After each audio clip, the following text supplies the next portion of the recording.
UKLO 1 year masters. No IELTS required up to 5 years visa. High visa success rate. తొందరగానే ఆ cinema చేసేటప్పుడు భరత్ గారి cinema తపస్సు చేశాను. వావ్ తపస్సు. తర్వాత ముద్దాయి ముద్దుగుమ్మ, ఇంకా నిన్నే పెళ్ళాడతా, మామిడాకులు, ఇంకా మొత్తం అన్ని. తర్వాత మామిడాకులు సినిమా కూడా నాకు బాగా. నిన్నే పెళ్ళాడతా కృష్ణవంశీ గారి మూవీ అది. ఓకే, నిన్నే పెళ్ళాడతా, మామిడాకులు ఈవి సత్యనారాయణ గారు.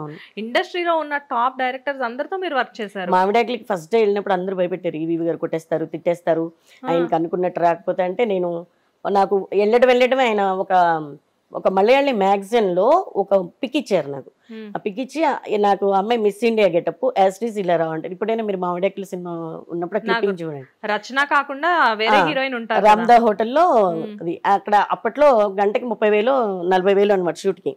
4 hours పర్మిషన్. ఈ 4 hours లో నువ్వు రెడీ చేయాలి, మేము షూట్ చేయాలి. అదేదైనా తేడా వస్తుందంటే మళ్ళీ దానయ్య గారు ప్రొడ్యూసర్. అయితే నన్ను వీళ్ళందరూ భయపెట్టారు. ఆయన ఇప్పటి నుంచి దానికి ముందు నుంచే ఉన్నారండి. నేను వాళ్ళ చాలా సినిమాలు చేశానండి, గంగతో రాంబాబు వరకు ఆయనే కదా. అసలు పూరి గారు ఫస్ట్ మూవీ స్టార్ట్ చేసినప్పటి నుంచి మొన్నటి వరకు కూడా ఏ మూవీకైనా మీరు సెంటిమెంట్ అని విన్నాను. అవునండి, బాగా.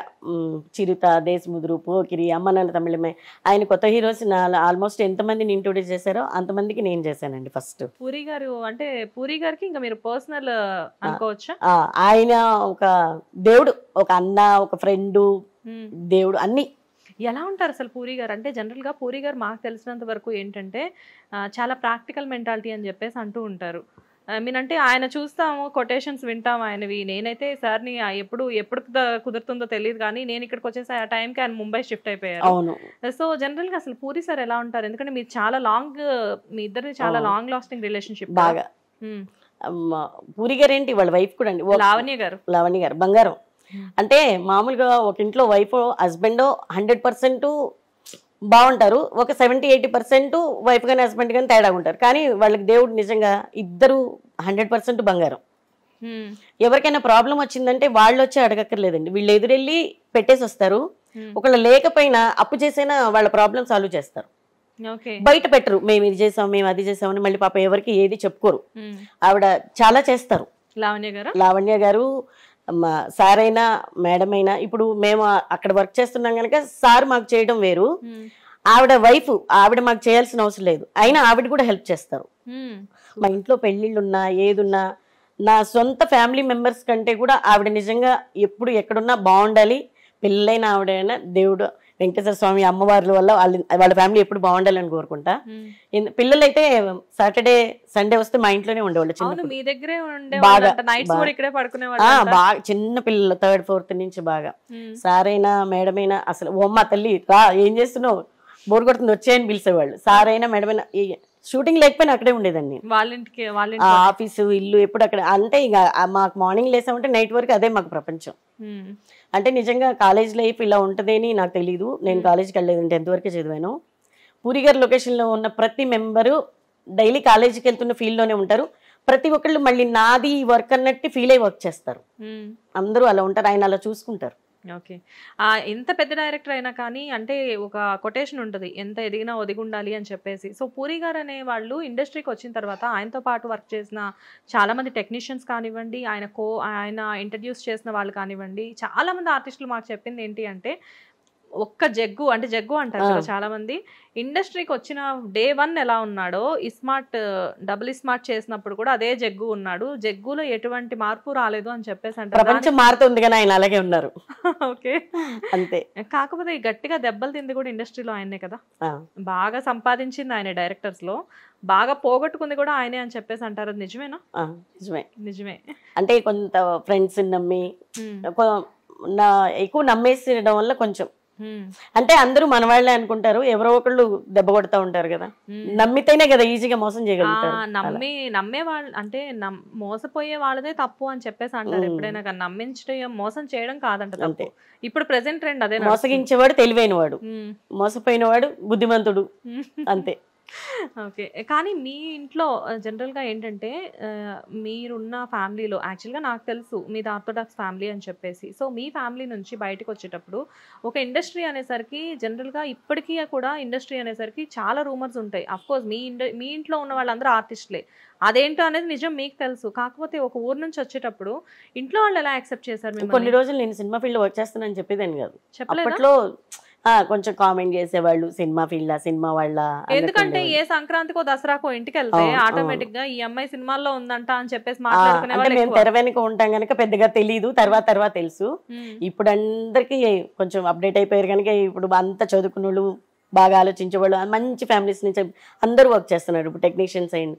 ఇప్పుడు కాస్ట్యూమ్ డిపార్ట్మెంట్ లో ఎంతమంది ఉన్నారు లేడీస్? అప్పట్లో లేడీస్ ఎవరు ఉండేవాళ్ళు? లేరు. ఇప్పుడు ఇప్పుడు మొత్తం costume department camera department, costume department, everyone అన్ని డిపార్ట్మెంట్స్ లోకి వచ్చేసారు. కానీ అసలు మీరు ఎలా అనుకున్నారు? లైక్ అంటే ఒక హెయిర్ స్టైలిస్ట్ గా, ఒక మేకప్ ఉమెన్ గా ఉండాలి ఇండస్ట్రీలో అంటే మేబీ అంటే ఇక్కడ అందరూ కూడా జెంట్స్ డామినేషన్ ఎక్కువ. ఇప్పుడు కృష్ణ గారికి చూసినా, రామారావు గారికి చూసినా, పెద్ద టాప్ హీరోస్ అందరికీ కూడా ఆ టైంలో మీరు వచ్చినప్పుడు కృష్ణ గారు మంచి హీరో. అవును. సో ఆ టైంలో వీళ్ళందరికీ కూడా జెంట్సే ఉన్నారు మేకప్ కి.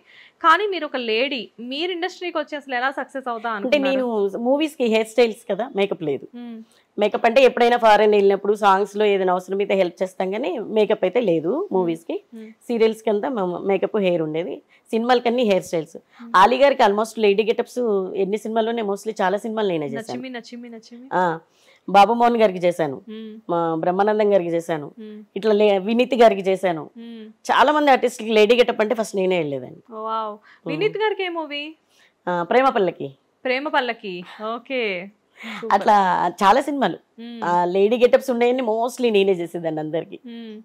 ఆలీ గారిని మన చిరుత మూవీలో చూస్తే అసలు ఆ నచ్మి క్యారెక్టర్ లో అసలు అబ్బాయి కుళ్ళొచ్చేసేస్తుంది. ఎంత అందంగా ఉన్నారు ఆలీ గారు అని చెప్పేసి. మిస్టర్ మాయగాడ్ అని ఒక సినిమాకి లేడీ గెటప్ చేశాను ఆయనకి. తర్వాత అలా ఒక 4-5 సినిమాలు చేస్తున్నాం. సూపర్. అండ్ బ్రహ్మానందం గారు కూడా అంతే, లేడీ గెటప్ లో చాలా అందంగా కనబడుతూ ఉంటారు. అంటే కొంతమందికి కొన్ని గెటప్స్ చాలా అద్భుతంగా సెట్ అవుతాయి. సో అందులో అసలు నిజంగా అంటే లైక్ నాకు అనిపిస్తుంది కదా, మీ చెయ్యి నిజంగా చాలా గొప్పది. అంటే ఒక మనిషిని అంత అందంగా తీర్చిదిద్దాలి అంటే మేకప్ మ్యాన్స్ అవనివ్వండి, హెయిర్ స్టైలిస్ట్ అవనివ్వండి, ఎందుకంటే ఇవి రెండు లేని మనిషిలో అందం అప్పట్లో సినిమా స్టార్ట్ అయ్యే ముందు technicians, main technicians, makeup department, camera department, costume department, అందరి డిపార్ట్మెంట్లని కూర్చోబెట్టుకొని డైరెక్టరు చెప్పేవాళ్ళు, సినిమా ఇది స్టోరీ, ఒక లైన్ చెప్పేవాళ్ళు మాకు. అంటే అది ఏడుపు క్యారెక్టరా లేకపోతే చనిపోయే క్యారెక్టరా, ఇలా అన్ని ఒక రోజు కూర్చోబెట్టి ఒక 2-3 అవర్స్ అందరికి ఎక్స్ప్లెయిన్ చేసేవాళ్ళు.